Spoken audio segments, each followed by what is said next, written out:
What's going on, people? Welcome back to Curtis Shaw TV, back with another live stream. And today it is Monday as we look ahead to the week. Arsenal back in football action tomorrow as they finish their Dubai tour against Italian champions AC Milan. Hope everyone has had a great start to the week. And hopefully you're all over the weekend as England went crashing out against France. And to be honest, I predicted it, and same old England, really, innit? Big up everyone who tuned in for the watch along. And Harry Kane's penalties just landed in the snow in the back garden. It was so far high. And yeah, it is what it is. I'm looking forward to just getting back to club action. I can't lie. I've enjoyed the World Cup, I think it's been exciting.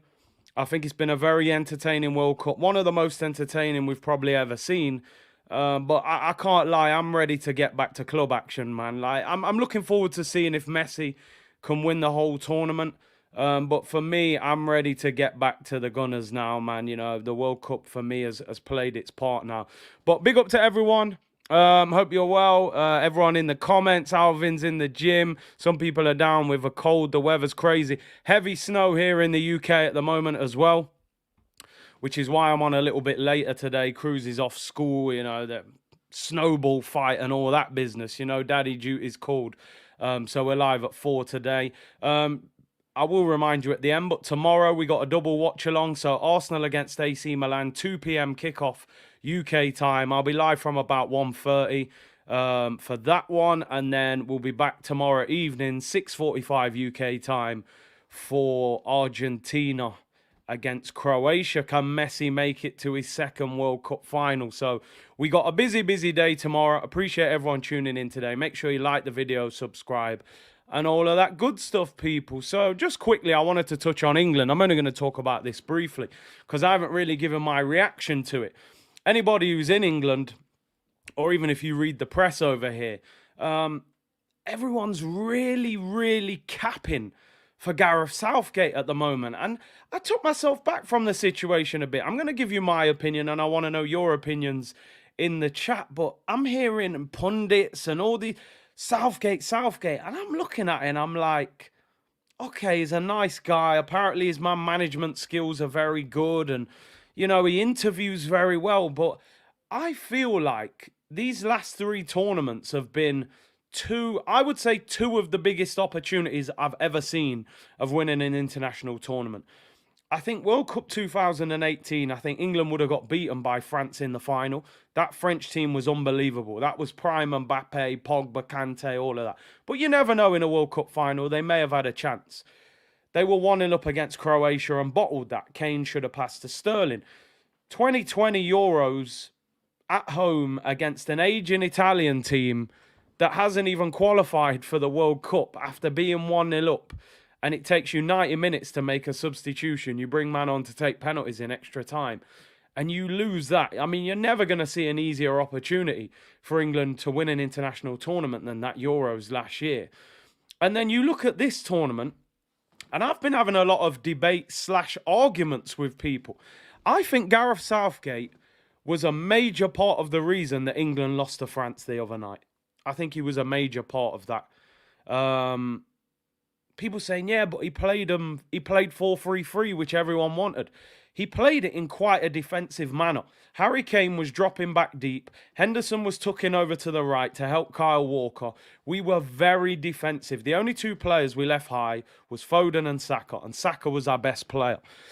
He had the best bench in the whole tournament. England were dominating the game from about half-time till about 65th, 70th minute. This guy did nothing. Did absolutely nothing. Didn't want to twist. Didn't want to say, okay, let's get Rashford on, let's get Sterling, let's get Grealish, let's change it up. What was Maddison at the World Cup for? What was he there for, a holiday? He's created more chances than any English player in the Premier League in the last 12 months. He didn't even kick a ball the whole World Cup. It was crazy. And somebody's argument to me, and listen, I want to know your opinions in the comments as well. So let me know what, you might not agree with me. I want to hear what you got to say. A friend of mine, his thing was, well, you can't expect England to beat France. France are the world champions. I said, fair enough. I understand that point. But France had no Kimpembe, no Nkunku, no Benzema, no Pogba, and no Kante. That's half of their team. Half of their outfield team is not available. England are at full strength. People are telling me this is the best England squad since 2002 when they had, Owen and Beckham and Gerrard and Lampard. And you can't beat the French. Listen, it is what it is for me. I don't think Southgate has ever really beaten anybody in a tournament that he shouldn't have beaten. The only one you could argue maybe Germany in the Euros, but I think that German team was fading. When have England come up against someone big in a World Cup or Euros and Southgate has overcome them with tactics? I think tactically he's inept. I think this generation of talent needs the right manager. I think a big reason they didn't win in 2002 was Sven-Göran Eriksson. He couldn't find a way to fit Scholes and Gerrard and Lampard in the team. For me, Southgate, 3 tournaments, I think it's time to go and get a top quality manager. I'm not sacking him in a way of like, you're a disgrace. Well done, pat on the back, thanks for lifting the mood. There's your P45, there's your 2 million payoff on your bike. Go and get me an elite manager. And if he's not English, then so be it. Simple as that. I see all this narrative, people saying, the England manager should be English. Well, if you ain't got a good English manager, then get one from abroad. I mean, DV, I hear you. But Kimpembe starts for France, believe it or not. Kimpembe and Varane was their centre-back pairing. I don't rate Kimpembe, but I'm just saying he would have started ahead of Upamecano. Kante and Pogba probably would have started. Benzema would have started. Nkunku, maybe. 4 or 5 starters there, not in their team. So that's just my opinion. I want to know what you think. For me, Gareth's time's up. I don't believe Southgate will ever win a major tournament with this England squad. His in-game tactics aren't good enough. And he's not that guy. I mean, Eddie Howe, I don't think Eddie Howe... Would Eddie Howe leave Newcastle to become the England manager? I'm not sure. I think he'd be a bit crazy to do that because I think he's onto a big thing at Newcastle. But he might do. He might do. There aren't many good English managers, so it is what it is. But anyway, there's my opinion. A few of us said Eddie Howe's okay. Nkunku would have been a super sub. Oh, yeah, and listen, yeah, I mean, I'm not going to talk about this too much because I don't want to. But yesterday, obviously, England are out. And most players are putting up posts on social media thanking the fans and the staff and blah, blah, blah. And Harry Kane missed the penalty. Now, I'm not even going to say that Kane should have got the same abuse as Saka and Rashford and Sancho because I don't believe 2 wrongs make a right. I don't want him to get that. But what I couldn't believe was that Rashford and Saka were being racially abused underneath their pictures and being blamed for England's elimination. I mean, this for me, and I'm sorry, and I say it as it is, people. You know me, I say it as it is. This is the reason why you don't see me wear England shirts. This is the reason why my reaction when France scored against England, you'll see nowhere near the same level of passion as you do when it's Arsenal. Because things like this just baffle me. They just completely baffle me. Yeah, I wanted England to win. But when I see things like that, my mind just can't even understand what's really going on. But then at the same time, like Anthony said, I can believe it. And that's what makes it even more strange. I've seen people blaming Rashford because he missed the free kick from 25 yards out. But Kane wasn't being blamed for missing a penalty. It is. Listen, let's not even go on about it for too long. But just get me back to Arsenal football, people. Just get me back to Arsenal, man. It is what it is, really. This is why people like Mourinho saying a lot of these players should go and play for other countries. But and I know it is the minority. It's not the whole country, of course. But we know what it is, unfortunately. Saeed said Scott Parker. Oh, my days. You already know. Big up, Dre. Yeah, exactly. But anyway, let's move on. Let's not, forget all that. That's done for me. Let's concentrate on Arsenal. Arsenal are back tomorrow. Let's go. Double watch along tomorrow. Arsenal at 1:30 and we'll be on at 6:45 for Argentina. So we got Arsenal against AC Milan. Loads of transfer stories going on today, people. So lots to talk about. We'll have a few polls going up today, people. Strip club settings. So David Ornstein got the Monday morning tweet out. He sent us all into a frenzy this morning. And he's talking about Car Park Neymar, a.k.a. Mikhailo Mudryk. Do you know what? I actually did what we all do when we're trying to find out about a player that we don't know about. You type his name in on YouTube and you spend about 10 minutes looking at his highlights. I have looked at his highlights before, but I wanted to look at this season. And what's he done this season? Is he done? And I'm not going to lie. He's exciting to watch. He's exciting to watch. Like, I'm hoping that, you know, my Car Park Neymar thing really comes back and bites me. He's definitely an exciting player to watch. He's very quick. He can finish with both feet. He's ripped up Real Madrid before. I have to admit, I've got reservations. I'm not going to hide from it, right? I have got reservations about spending so much on a player from a league that is not proven, but because he's done it in the Champions League, I think that's why Arsenal want him so much. Like you're saying, bro, he's rapid. He is rapid, man. Like, you know what I mean? He'll be good on FIFA next year. But David Ornstein has put this tweet out, and a number of people with knowledge of the situation of Mudryk to Arsenal feel there's a very good chance of the deal happening. The player is very enthusiastic and could push to bring the price down. The Kroenkes are ready to back Arteta and ready to do business. Mudryk is the #1 target for January. Ornstein has done a full article in The Athletic, you know, the voice of Arsenal, usually The Athletic, the mouthpiece of the football club. Initially, they were saying stupid things about 100 million euros. We knew that was never going to happen. According to reports, they're willing to take 60 million euros, which is around 51 million pounds, which we've spoken about for a long time. Like you said, N. Gibbs, he's been twerking for Arsenal for a minute now. He's desperate to come to Arsenal. And I will give him that respect. You know, I will give him that respect because, you know me, I'm shameless, people. If Arsenal sign him, I'll be acting like we've signed a world beater. If we don't sign him, I'll say that he's lightweight, unproven, and I never wanted him anyway. He plays in an Asda car park. So you know how the thing goes already, people. But what I will say, he definitely looks exciting. But it's just, do you know what it is? I think as Arsenal fans, sometimes we all kind of suffer from PTSD a little bit. Because of things that have happened in the past. And I don't know if this is kind of, with this deal, I hope it doesn't do this, of course, but there's a Nicolas Pepe vibe. I'm hoping it doesn't become this, right? Of course, I hope he comes to Arsenal, he rips the place to bits, and I'm going, I always rated him. But I remember when we signed Pepe and I had that same hype without really knowing how good he was. But I jumped on the bandwagon. Like Dre's calling me the wagonist. Like I'm just jumping on the wagon. Shameless setting, shameless short. I don't even hide from it, people. You know how it goes. Man said PTSP, post-traumatic stress Pepe disorder. Do you know what I mean? We spent 72 million on Pepe, people. We smashed our record to buy Pepe.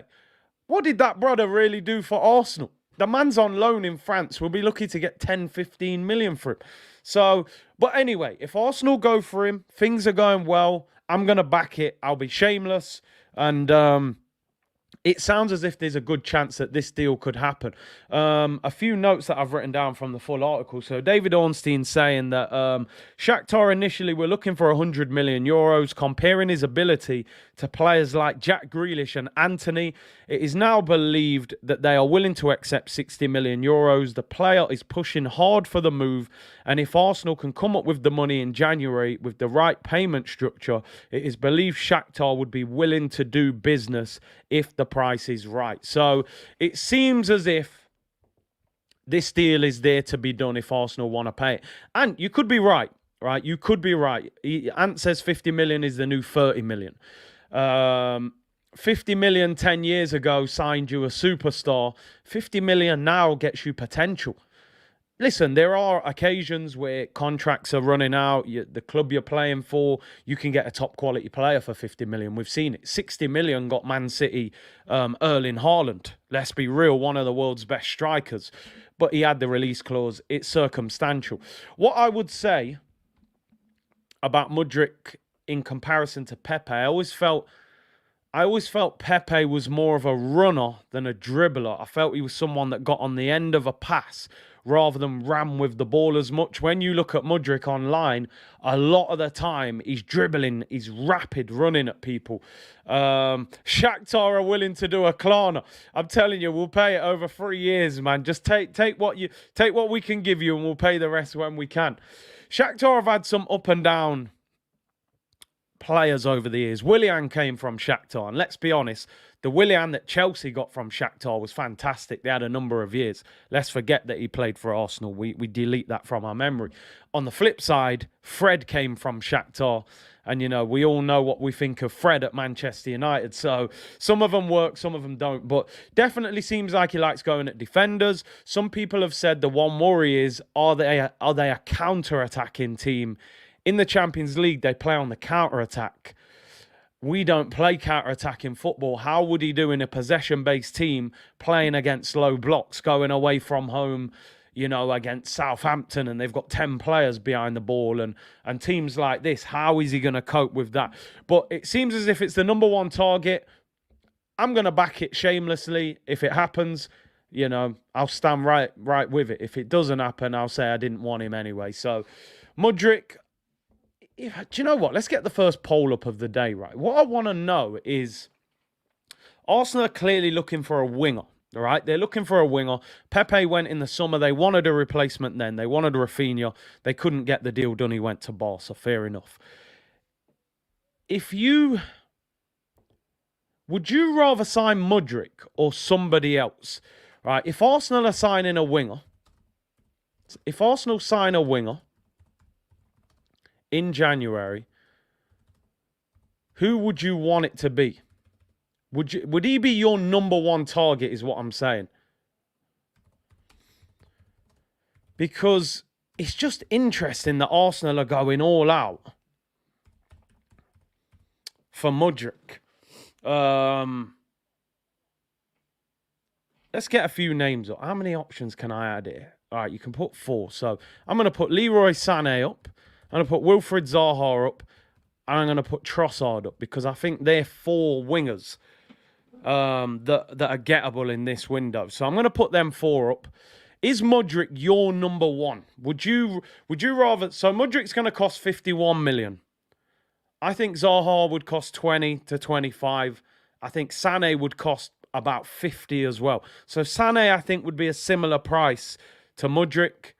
And then probably Trossard, maybe 30. So is he the best one? George said the kid looks special. I just think that Mikel Arteta loves signing players where he kind of feels like their best years are ahead of them rather than maybe behind them. I think if you look at Wilfried Zaha, I rate Zaha and I would take him, but he's definitely coming out of his prime now, or in the middle of the prime, you could say. Leroy Sané, you could argue Sané at Manchester City was better than this Leroy Sané that we're seeing now. Trossard, you don't really know how high the ceiling is for him. So I think, number one, it's the age. He's the youngest. Number 2, it's the payment structure. I think Shakhtar would be quite understanding with how much money we paid at once, where Bayern Munich are going to say, give me nearly all that money straight away. And I think it's the fact that if you don't start him every week, I don't think he's going to cry about it. If Zaha comes to Arsenal, I think he's going to want to play every week. I think Mudryk would be a lot more understanding of it. So I think it's all those circumstances. Let me know your opinions. Amo said Sané would be my number one, but will be too expensive for Arsenal. Rather go for Mudryk as my number one. Sell on value is a great point as well. If you sign Zaha, who's nearly 30, you keep him for 3-4 years, you ain't getting no money back for him, Zaha is not Champions League level, said John. Sané's best days are behind him. Trossard is good, not great. Mudryk is the best of the bunch. Interesting. Mudryk has lots of chance to improve. Zaha is a finished product. Sané, no chance. Same with Trossard. Radansky said it's really pace-based position. I'd rather take young Mudryk. Osman said Big C, logically Trossard, but if I had a choice, I'd go for Szoboszlai, Olmo, or Ferran Torres. And Mikel said, come on, man, get him. Mudryk all the way. Man is a beast, loving his energy towards the club. And you know what? You make a fantastic point with that last sentence. I think Arsenal want players that really want to be here. I've said for a long time, players have acted like we're doing them a favour. And I just think now, you know, we've seen it with Vlahovic. We were twerking for him. He weren't interested. Now we got players twerking for us because we're top of the league. The tables have turned now, people.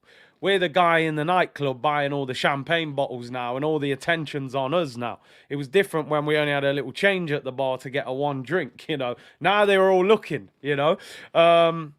Who would I go for? Personally, Trossard doesn't excite me. I got to be honest. I like him. I think I don't see his ceiling being that high. So I wouldn't go for Trossard. If we were trying not to spend as much, I would still take Zaha because 20-odd million is a bargain. Then it's down to Sané or Mudryk. I like Sané. I really like Sané. I've always liked Sané. I've got to be honest. But is he the same player? Does he have the same... Do you know what? Let's go for Mudryk.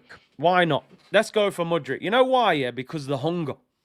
I think the hunger's there. He looks like he's desperate to play for Arsenal. He looks like he wants to play in the Prem. He looks like he wants to, you know, go higher. I don't know if Leroy Sané would have that same hunger. I think Sané would come to Arsenal with his head down like, I've gone to Bayern, it didn't work. I've got to go back to the Prem and I'm going to Arsenal when I've been at Man City. You know, I don't know if Sané would have that same hunger. For me, I would love to sign Zaha because I think he impacts this club from day one as soon as he walks through the door. And we're in a title race where Mudryk may take some time. So for me, Zaha, then I would take Mudryk. And also, Leroy Sané's on 250 grand a week. So if he comes here and doesn't work, you've got a very expensive player on your hands. Mudryk is on like 25 grand a week. So you can give him 60 grand and he's going to be happy. LSU Wyatt said, pick your Boxing Day lineup. See, is it Eddie for Gabby, ESR on the left and Martinelli through the middle? For me, I've said it, and I'm not even being disrespectful. I'm playing Martinelli central and playing Smith Rowe on the left. But that's if he's fit.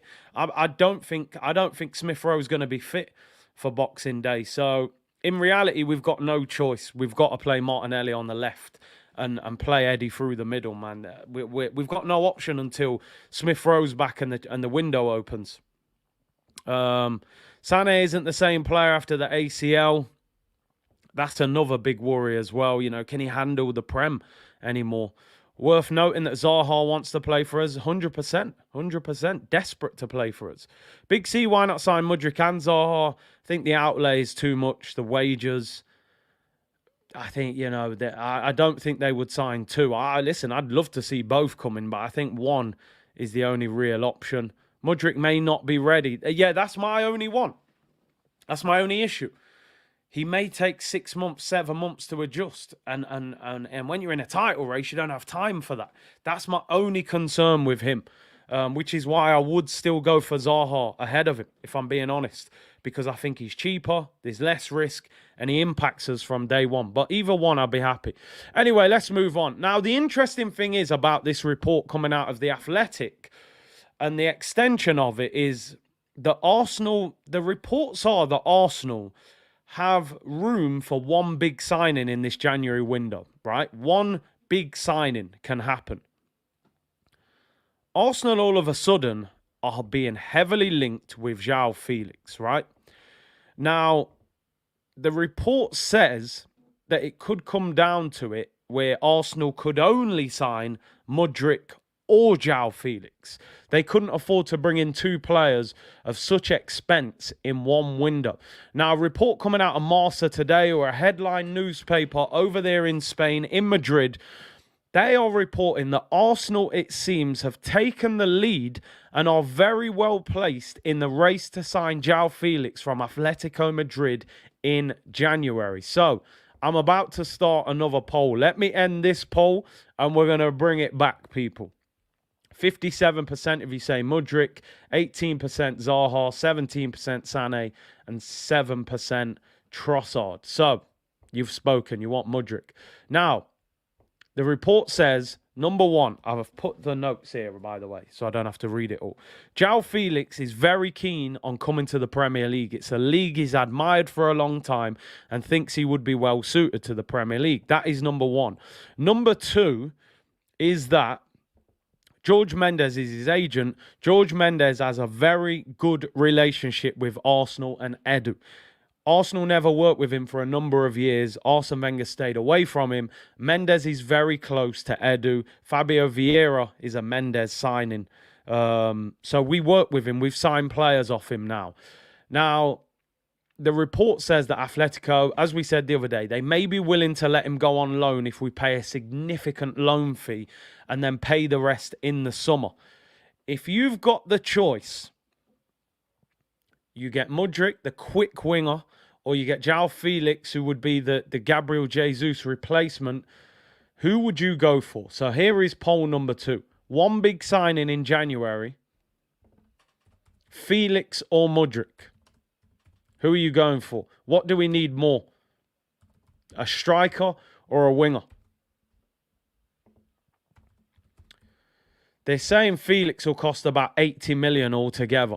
But Arsenal can pay some of it up front and then pay the rest in the summer. Surely they could probably get it down to 75, 70 million. Maybe pay 20 million up front for a loan and you pay 50 million in the summer. Who are you going for? I'm going to give you my opinion quickly on Joao Felix, right? Joao Felix, for me, I think is a baller, right? I've always thought he was a baller. My problem with Joao Felix is, can he handle the Premier League physically? I think he's lightweight. I think he's an absolute top quality player. Can he lead the line for Arsenal in the Premier League? That would be my only concern about him. I've always rated him. Always. When he went Atletico, I was like, that's the wrong club. Player like you don't want to go and play for Simeone. He'll finish you. And he has. He's been terrible at Atletico. Doesn't suit him. But is he the right kind of striker? I mean, look, beggars can't be choosers. If he signs for Arsenal, the shameless celebrations you would see if we signed Joao Felix, I mean, I'd be going crazy. But when we haven't signed him, I'm trying to look at it with balance. Is he a bit lightweight for the Prem? Felix is overhyped, said Conky. Felix gives me William vibes, said Renat.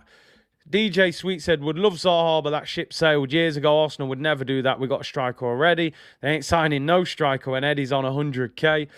Madan said, Felix is a second striker. He cannot lead the line on his own. Good point. Lubos said Atletico will still be hard done by from the Partey release. That's a great point. This is what the community is here for, you know. Remember when we signed Thomas Partey? We signed him on the last day of the transfer window. And apparently Atletico said to Arsenal, if you're going to sign Thomas Partey, sign him early so that Atletico have time to replace him. We signed him on the last day of the window, and apparently they were fuming about it. The only thing is that I would say maybe they dealt with it. We then loaned them Lucas Torreira after that deal. So the clubs must have communicated and maybe sorted things out after that. So, John, I'm kind of with you. I feel we need a striker, and I don't know if I even consider Joao Felix a real striker, like false 9, number 10. I think he'd be ideal playing off someone. I just don't know if he can lead the line. I'm not sure. And if you pay 70, 80 million for him, what happens when Jesus comes back? Do you play him behind him? Then you drop Odegaard. Odegaard's captain. Arteta loves Odegaard. It's a tricky one for me. I think we need the striker more than the winger because Jesus is out for 3 months. So I want the striker more than a winger. But, I mean, Anthony said Jesus isn't a real striker either. I know what you're saying in the sense of he doesn't play like an out-and-out striker. But what I would say the difference with Jesus and Joao Felix is that we know that Jesus physically can handle himself when he leads the line. Look at his hold-up play this season's been fantastic. So, I don't know. It's an interesting one, that, but I'll be interested to see what you put in the poll. Who would you rather see Arsenal bring in if we could make one major signing this January? Joao Felix or Mudryk? Which player do you think we need more? South London's Finest said, we also need a midfielder, Big C. We get Felix, that will be it for January. That's the worry, isn't it? Arsenal going to slap big money down on Felix. Are they going to get the midfielder as well? Osimhen is the only striker out there worth pursuing.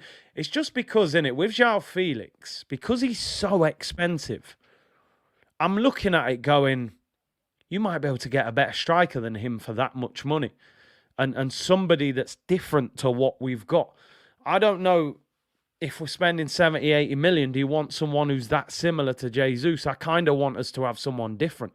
Somebody with some physical presence, perhaps. I like him. Listen, if we sign Mudryk, shameless celebrations. If we sign Joao Felix, very shameless celebrations, because he's a player that I really rate. But I just wonder if for 70, 80 million, you could get somebody a bit more well-suited to us. But both good players, and it would be exciting if we signed either one. Luke saying bring Giroud back to the carpet. Listen, I don't think he would sign for us, mate. He's won Serie A last year. He's flying.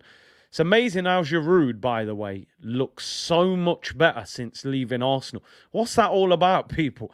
Olivier Giroud looks like an absolute world-beating centre-forward since he's left Arsenal. He went to Chelsea, won the Europa League against us, won the Champions League, won Serie A, won the World Cup. What's happened? What? We used to call him a lamppost, and now he looks like the best target man in world football. I'm not even capping when I say that. Is there a better target man striker in world football than Olivier Giroud? He's unbelievable in that role. 52% say Mudryk, 48% say Joao Felix. So pretty split. George, thank you for the super chat. Get Mudryk and Felix on loan with obligation. It's a big outlay for 2 windows, though. But I hear you. I'd be excited if we did that. Giroud the snake. I mean, he snaked us with the celebration, but, we threw him out the door, didn't we, to be honest. Mel Malaysian Guna said, Giroud is aging like fine wine. Honestly, I look at him, I think, that ain't the same player I watched at Arsenal. At Arsenal, he was wasteful. His hold-up play wasn't as good as that. He's unbelievable now. But I think he has better service as well. I always said we had 2 wingers that weren't ideal for a target man, because Sanchez wasn't a creative winger. He was a goal scorer. And so was Theo Walcott. So he had 2 wingers that were looking to score rather than create. Let's see. Lizard said, bro, we should bring Giroud back. He wouldn't want to come back. If you saw Giroud play at Arsenal and concluded he was a bad player, I don't know what you lot watched. Now, listen, I watched Giroud a lot for Arsenal. I used to go and watch Arsenal quite a lot at that time. And he was, there's no doubt he was a good player, but he was frustrating at Arsenal. He was frustrating. And we've seen it, people. Look at that game against Monaco. He missed 5 or 6 big chances in that game. 15 games without a goal, people. It wasn't a joke. Giroud was good at Arsenal. He was not great. He was good. He wasn't great. He looks a far better player since he's left. I'm sorry, and I stand by it. 2015-16, Giroud was a main part of the reason that we did not win the title that season. And I stand by it. And I went to watch us a lot that season. 15 games without a goal. If we'd have signed a top striker in January, we would have won that Leicester title. You can't go 15 games without scoring and be a top striker. Champa, you're probably right. I think it's maturity. I think he understands the game now. I think he understands his own game. And I think clubs are signing him and playing to what he is good at. Fair play to him. Fair play to him. I think he's very good. I really do. But I think he's better than he was at Arsenal, if I'm being honest. I don't think... Some people saying it's the same player. I think he's a lot better. I think he's a lot better.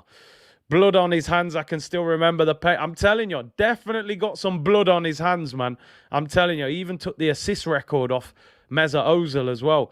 Giroud, sorry, not Gerard. Gunnar Roller said, Giroud went from lamppost to GOAT debate, unreal. People saying now Giroud's better than Kane. He's had a far better career than him. Curtis, is Giroud a world-class player? Because people say Kane is world-class, but Giroud has more accomplishments. Individually, if we're looking at how I would put this is Kane is better than Giroud, but Giroud's had a better career than Kane. And his trophy cabinet's full to the brim. They're falling out of it. You know, Kane hasn't got nothing in that trophy cabinet. You'd rather have Giroud's career than Kane's. Let's put it that way. And I tell you one thing, Giroud's a big game player. Kane is not a big game player. We've seen that, people. You know, Euros final for England, he didn't have a shot on target at Wembley. World Cup semi-final against Croatia, he should have passed it to Sterling. He misses. Carabao Cup final, got wrapped up against Man City. FA Cup semi-final, got wrapped up. Champions League final, got wrapped up. So Kane is not a big game player, and that's his biggest problem as well. And he plays for Tottenham. You know, let's be real. If Kane had left 2 years ago, 3 years ago, gone to Man City, we might be talking about Kane as one of the best strikers in the world, but he stayed at the wrong club. It's the biggest mistake of his career, signing that 5-year deal. Serial bottler, he unfortunately is. You know, big players turn up in big games. Anyway, let's move on from Joao Felix, people. 2,000 of you in the chat, by the way. Thank you very much for tuning in. Big up everyone on Twitch as well. C-Unit Business, as always, really appreciate it. Like I said, just a reminder, double watch along tomorrow. We'll be live from 1:30. Arsenal against AC Milan, final game of the Dubai tour. Just to let you into a little insight, I always like to have these little stories. So last week I applied for a media pass for the Dubai Cup. And they emailed me back over the weekend to say it's been accepted, which basically gives you full access at the stadium. You'll be media, you'll be pitch side. I had one in Orlando for the first game, didn't get it for the Chelsea game. So I thought, all right, do you know what? The weather's so bad over here. Maybe I'll go Dubai on Monday and go and watch the game tomorrow. So I thought Shaw on Tour was coming back. So yesterday I look at the flights, and for some reason, the flights are through the roof. So I rang Emirates and said, you know, how come the flights are so expensive? Last week they were like £600. This week they're like £1,200–1,300. So the lady was like, number one, because the weather's so bad in the UK, everyone's trying to get out and go somewhere hot. And second of all, because it's not far from Qatar and flights to Qatar are so expensive, a lot of people are going to Dubai and then going over to Qatar from there. So the flights are through the roof. So not going to happen. You know, it doesn't make sense, really. Flights this morning are about £1,300. That's not even your hotel. So, yeah, man, it's a shame. Yeah, a lot of people are staying in Dubai and traveling to Qatar. So, yeah, but we'll go next time. We'll go next time for sure. And obviously, Arsenal play Juventus this weekend as well. And from what I hear, they're struggling to sell tickets because I think there's a train strike this weekend in London. So a lot of people who don't drive are obviously not going to be able to get there. So for anybody that usually struggles to get a ticket to go and watch Arsenal, there's loads of tickets available for Arsenal against Juventus this weekend. Felix all day said, Gunnarola, we need world-class talent for Champions League. Ask Robbie to send his private jet. You know what I mean, Rob? Get it sorted, man. Sure, not on tour. Exactly, not on tour, man. Sure on tour next time. We'll be back. Don't worry about it. Don't worry. It'll be interesting to see Vlahovic at the Emirates this weekend. That is for sure. Anyway, let's move on. Let's talk. We got more transfer business to get into. So we got the first two. This one was interesting. I've seen a few of you put this in the comments. Ivan said, Curtis, your predictions for the World Cup. I'm going to be boring, but I think we get Argentina-France final. I know people will say it's too obvious to say that, but I think France will be too good for Morocco. I do think Morocco are good. I think they'll make hard work of it for France, but I think France will maneuver their way through that. And I just think Messi gets Argentina to the final. He's been unbelievable in this World Cup. I can't see anything other than France-Argentina final, if I'm being honest. So, yeah, I'm going to be really, really boring, you know. Are you getting the media pass to the Emirates? Nah, do you know what? And listen, I'll tell you this, and I like to be open with the community. Getting a press pass to Arsenal home games is so difficult. And, I mean, you know what? Let me just say it. Basically, Arsenal are very, very political. And if you've said things against the club, they kind of don't work with you too much. And I think you all have watched my channel long enough to know that I've said things that go against the club on this channel a number of times. So yeah, to get a press pass for a home game is near enough impossible if you've said things about the club that they don't like. And you know, I always say I'm not. I never set up a YouTube channel to try and get a job at Arsenal, because there are a lot of channels where people will get work with them, and fair play to them. But I just shoot straight from the hip, people. If I don't rate the manager, I'm going to tell you. If there's a player I don't rate, I'm going to say it. I'm not going to be abusive, but I'm going to tell you. I'm going to tell you what I think. And the club is very cliquey, you know. So when you go away from home, you don't necessarily have to go through the club to be given a media pass. It goes through the club that you're playing against, or if you're playing in a neutral stadium. So when Arsenal are on tour, you can get a press pass. These lot don't like it, a lot of these Arsenal guys, but they've got no option. When it's at the Emirates, you got to go through Arsenal, and them media passes, they get rejected. You know, you get the automatic email saying you've been unsuccessful. So it is what it is. You know, I say it as it is, people. Yeah, them Arteta out shows, man. You know what I mean? They weren't soft. They weren't easy, man. You know, them Arteta out shows were there was some fire in them shows. I can't lie. So, but it is what it is, people. It is what it is. I say it as it is, people. That's the whole point of setting up your own platform, man. Say what you feel. Chris said Curtis Morocco only conceded 1 goal. It was an own goal. Yeah, listen, great defense, but Kylian Mbappe, man, you know what I mean? They're about to play against someone else. Although Hakimi is somebody that probably could stop him, but I think France will have a bit too much for him. Anyway, let's move on, people. Let's move on. Brett said it was the Arteta clown pit. That was probably too much for them. Waffle settings, cone man music, ripping the shirt. You know what I mean? I don't think it's going to happen somehow. You know what I mean? So when I'm at the Emirates, I'm just sitting in my seat like everyone else, you know.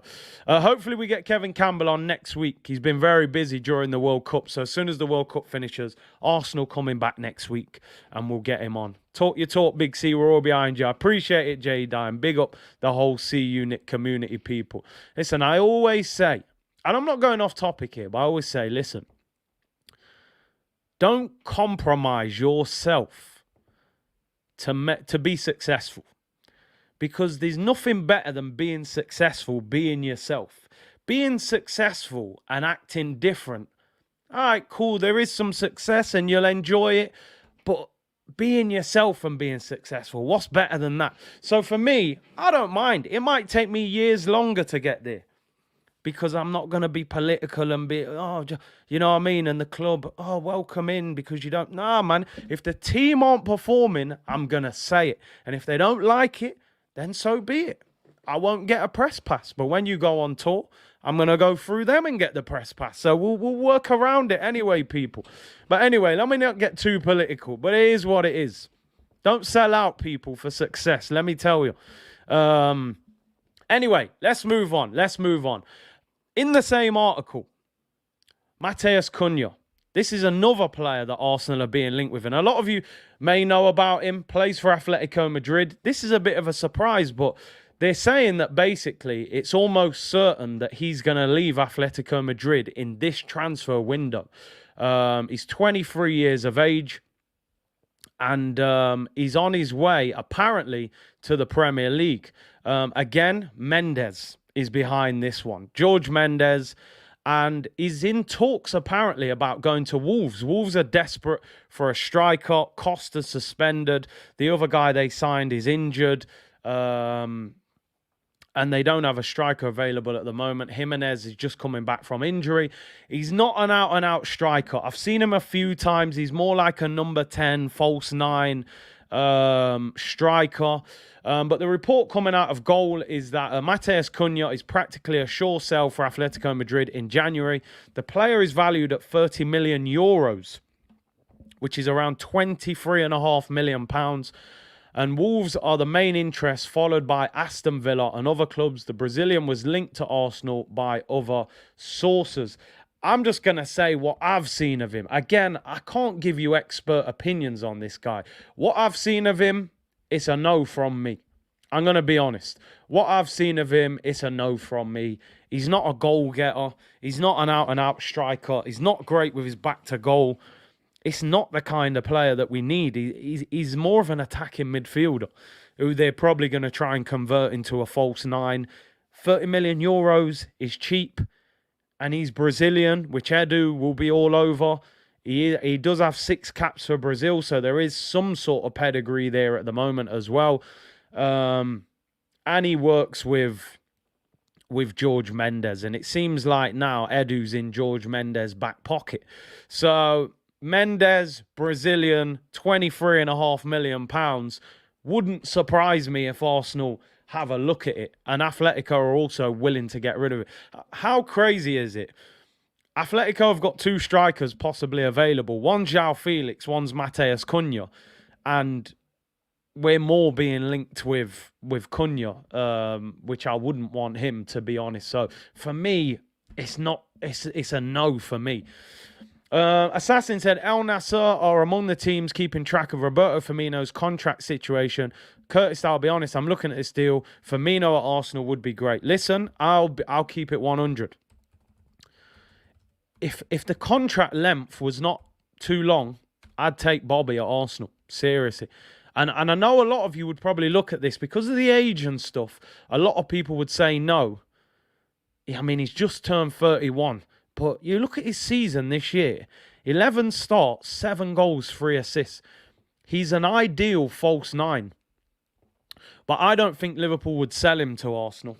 I just don't think they would, because we're in kind of competition with them. They would probably think that. I know we're a long way ahead of them, but, you know, we're kind of both chasing top 4, we're maybe a little bit ahead of them. I just don't think Klopp would do any favours for Arteta as well. I don't think he particularly likes him. But Bobby Firmino, I've always said, is one of the best false 9s. His link-up play is outstanding. Brian, thank you for the super chat. He said, hey, Curtis, seeing this England team and Southgate, I believe this is just going to be another Belgium. Great group of players, but will eventually win nothing. If you have a golden generation, as they call it, you know, and you give it to the wrong manager, you've seen what happens. You gave that Belgium squad to Roberto Martinez, a guy who got relegated with Wigan. Now look, they're calling it the copper generation. It's a bronze generation now, people. They're finished. And now you've sacked the manager. Now your golden generation's disappeared. Hazard's retired from Belgium. Lukaku's playing like Lukaku. Even De Bruyne's looking trash for them. You know what I mean? And now someone's going to have to rescue that. If you keep Southgate at the helm for too long, it's going to turn into a rescue mission. Because the next World Cup, Kane's going to be 34. So Harry Kane's gone. And where's the next striker coming through? You know, you're going to have to rebuild. For me, I'd be going for an elite manager who plays great football, who's got great tactics. Give him the Euros. The Euros is in 18 months' time, right? And somebody that can attack, somebody that can play on the front foot, and don't waste this generation of talent, because I think a better manager would have won a competition in these last 3. England should have won the Euros last year. I don't care what anyone says. That Italian team were poor. I don't know how England lost to them in that final.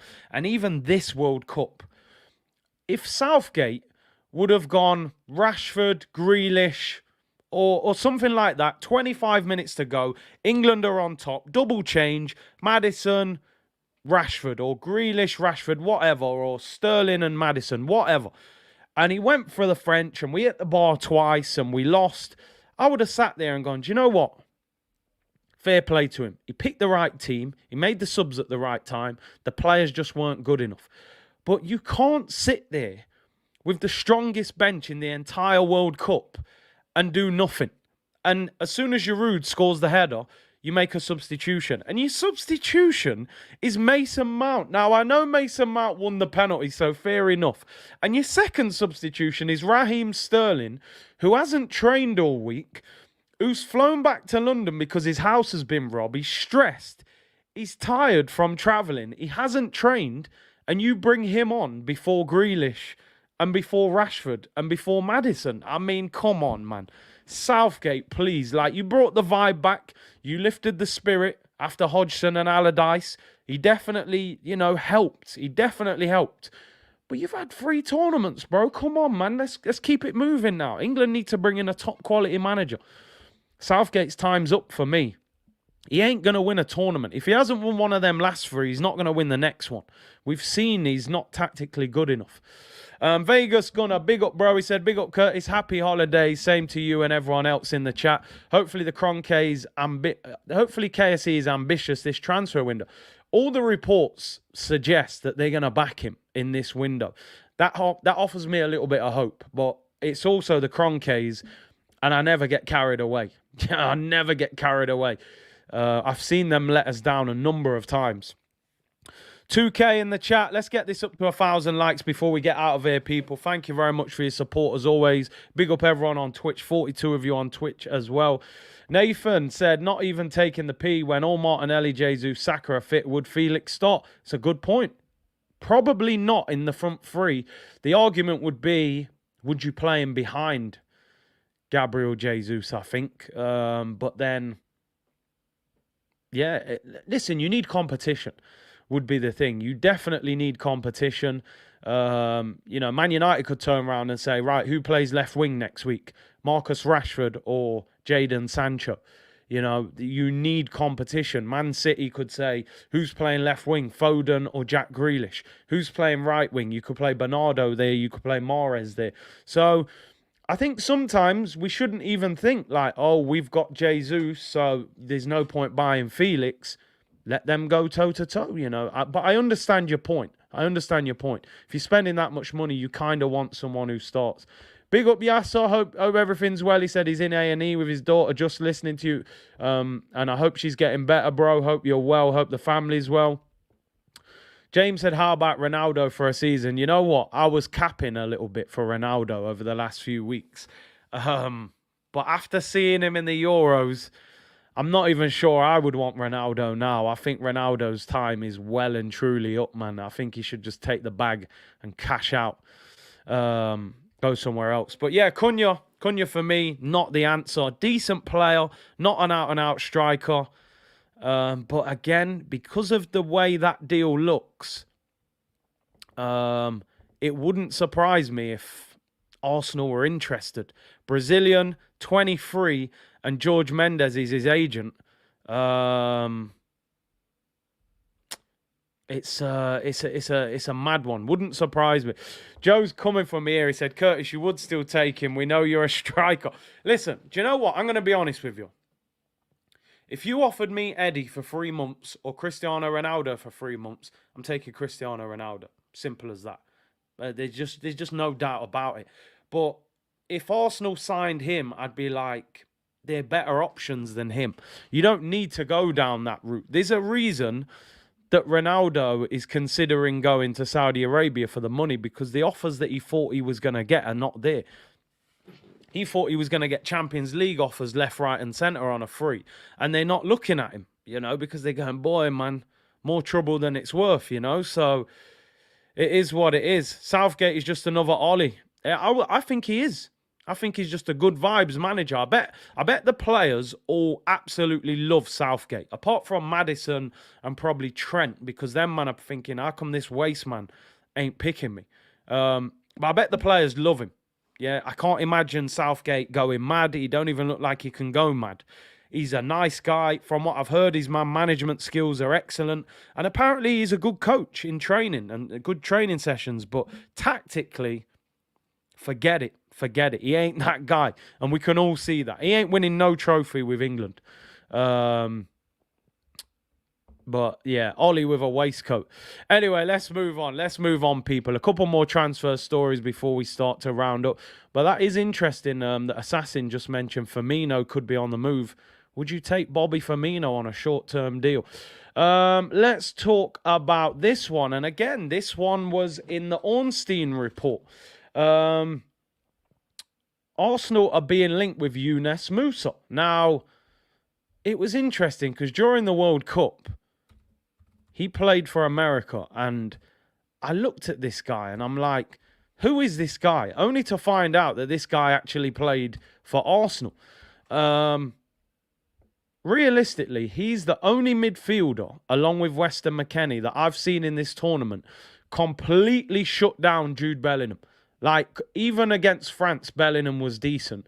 Against America, this guy and Weston McKennie, right off. Bellingham couldn't do anything in that game. For me, I haven't seen him enough, right? I honestly haven't seen him enough. But if he's anywhere near the level that I saw in that game, get this deal done. I'm all over it. He just turned 20 years of age, right, on the 29th of November. Former Arsenal player. He's over there at Valencia at the moment. Played 11 games this season, 29 last season, 32 the year before. Lots of games. He was brilliant for America in the World Cup.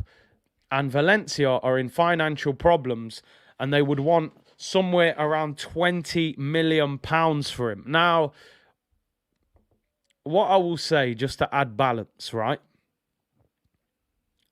Some of you may have watched him more than I have. So anybody who watches La Liga, throw it in the comments. Let me know, how good is he? How consistent is he? If I go off them performances I saw in the World Cup, I want him all day long. £20 million, bring him. But of course, you do have to be careful in World Cups. There are a lot of players who play well in World Cups. They get signed and they're not very good, right? So we got to be careful. We don't want to end up with another, Sambi Lokonga on our hands. But, we do need backup for Thomas Partey, and better backup than what we've got. I've got to be honest, I like Weston McKennie probably more. But the problem you've got with McKennie is that he's starting now for Juventus. We'll probably see him at the weekend against Arsenal, actually. So I would rather get McKennie just because of the level he's playing at, Champions League, bit more experienced. But Musah was impressive. Arsenal sent scouts to watch Musah during the World Cup, according to Fabrizio Romano. So anybody who watches the Liga, let me know. Omin said, very inconsistent, Big C. As a Madrid fan, I've watched him for some time. He's a player I really like, but he makes mistakes on the ball. And off the ball. His marking is really poor at times. That's interesting. Apologies. Because you always have to remember, World Cup football is a lot slower than league football. So it's easier as a midfielder to look like a dominant midfielder. You put him in the Prem where the game's a lot quicker. Can he deal with it? Is his concentration levels good? CHB said, I like Adams. Obviously, we were linked with him before he went to Leeds. Wouldn't be easy to get him as they haven't signed him for long. So he'd be expensive. Smart Cookie said, Spuds and Liverpool are after Amrabat. Don't see us getting him. He has looked fantastic in this tournament for Morocco. Really hope Tottenham don't get him. Assassin said Valencia are trying to tie down Yunus Musah to a new deal, but Premier League interest is growing. Arsenal have been keeping close tabs on him since he left. Valencia want him to stay. LSU said Tyler Adams is better than Musah or McKennie despite the mistake against Holland.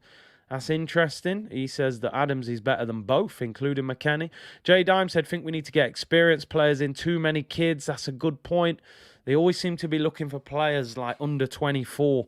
Do we need a few more experienced heads?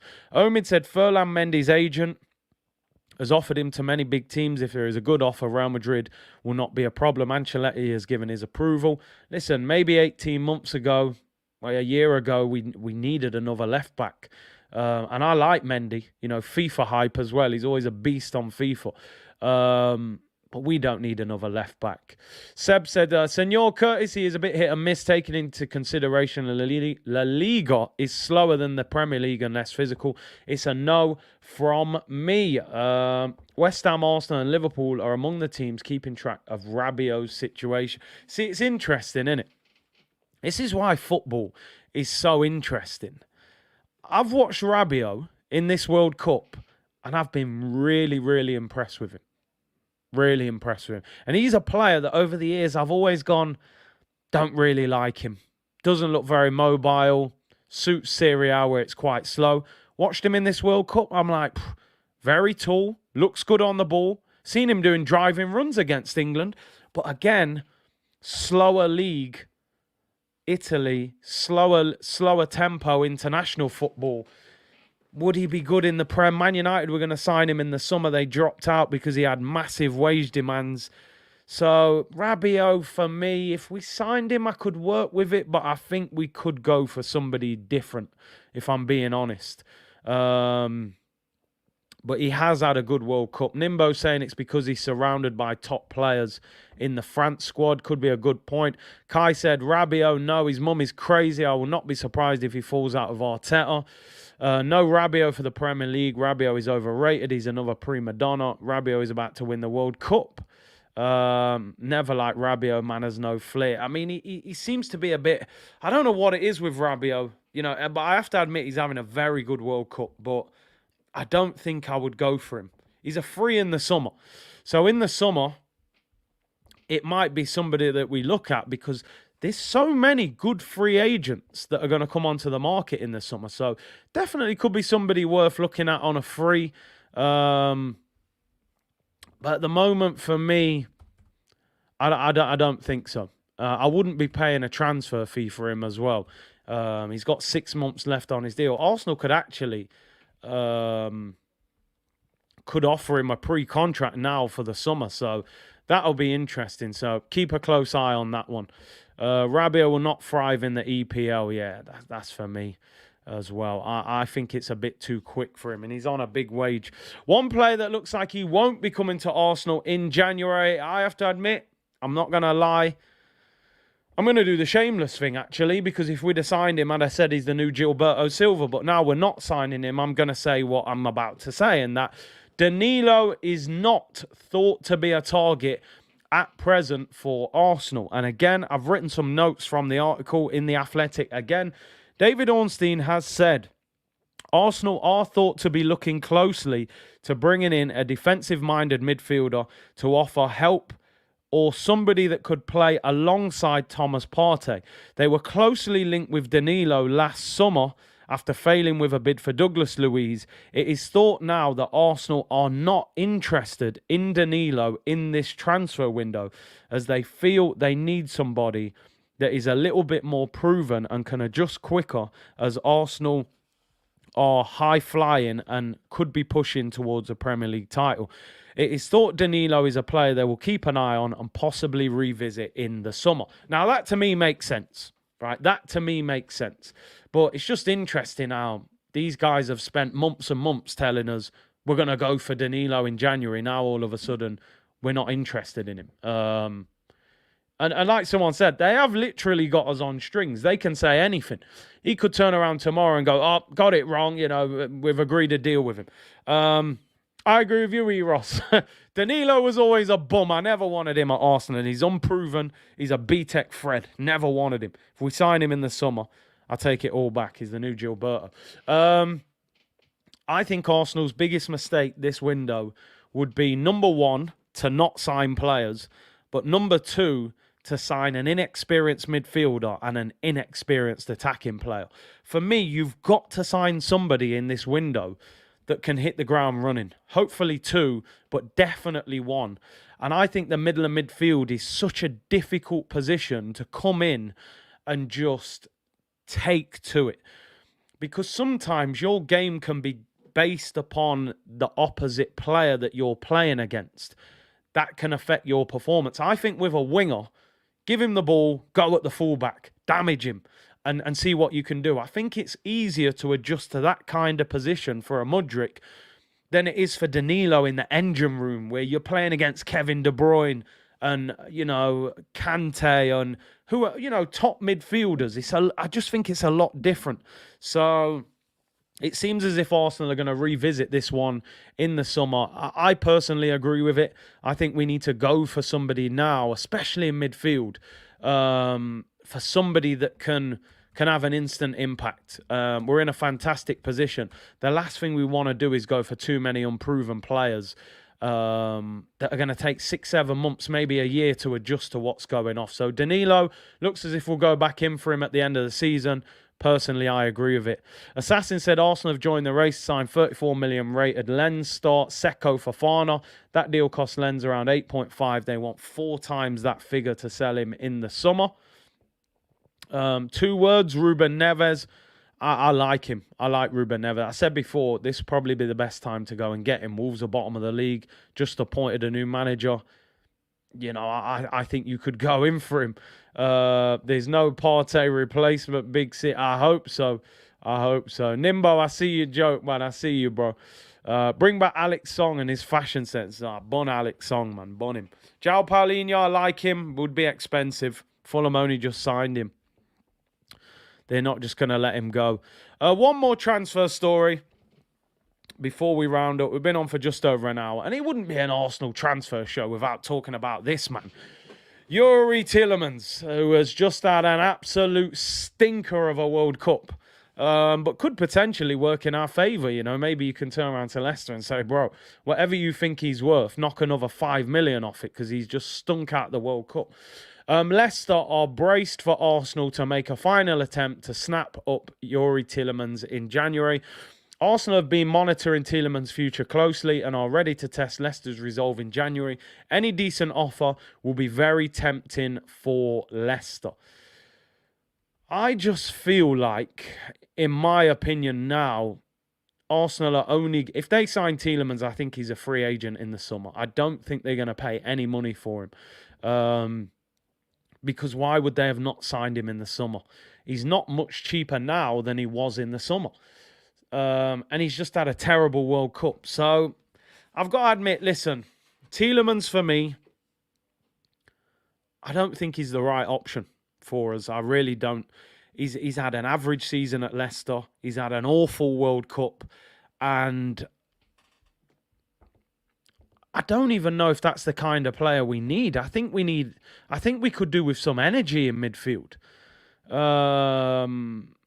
Somebody that's mobile, that can run, but can also get on the ball and make things happen. So, for me, if we're going to sign Tielemans, take him in the summer on a free. I'm not overly excited about Arsenal paying money for him in January. Got to be honest, he's having a poor season. I would rather go for somebody with more mobility, man. Because imagine if, worst case scenario, Thomas Partey gets injured. A midfield of Youri Tielemans and Granit Xhaka, do you know how slow that midfield is? Do you know what I mean? There's no mobility in that midfield whatsoever. So, yeah, even at a free, looks a bit expensive to me right now, Youri Tielemans. That brother can't run. Unless you're getting him on the ball a lot. Because, listen, let's not take everything away from him. He can pass and he can shoot, but he can't move. So, I'd rather wait on that one. I'd definitely rather sign Ruben Neves than Tielemans. Declan Rice would be expensive. That's the only thing. We definitely could do with some pace. One more story. I've seen that Assassin just put that up, so I thought I'd show this one as well. And it's about the Kroenkes. They said Arsenal are prepared to use the January transfer window to help maintain their title challenge if an opportunity arises that the club deem right for the long term, with the Kroenke family wanting to back now sporting director Edu and Mikel Arteta. Again, I've got a few notes.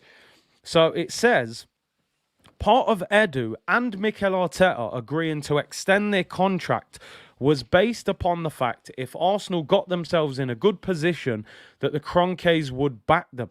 It also goes on to say that the Kroenkes have said they are willing to make a summer transfer signing in January if they feel it's financially possible. So, Wasim, I am with you. It is a bit of a yawn for me because when have the Kroenkes ever really shown they're about that life in January? They're a different board in the summer than they are in January. In the summer, last couple of years, I have to give them a little bit of respect. In January, they are terrible. They've let Arsenal down time after time, in my opinion. All of that sounds great. It reads good. It gives you a little bit of excitement. But I'll believe it when I see it. That's all I can say.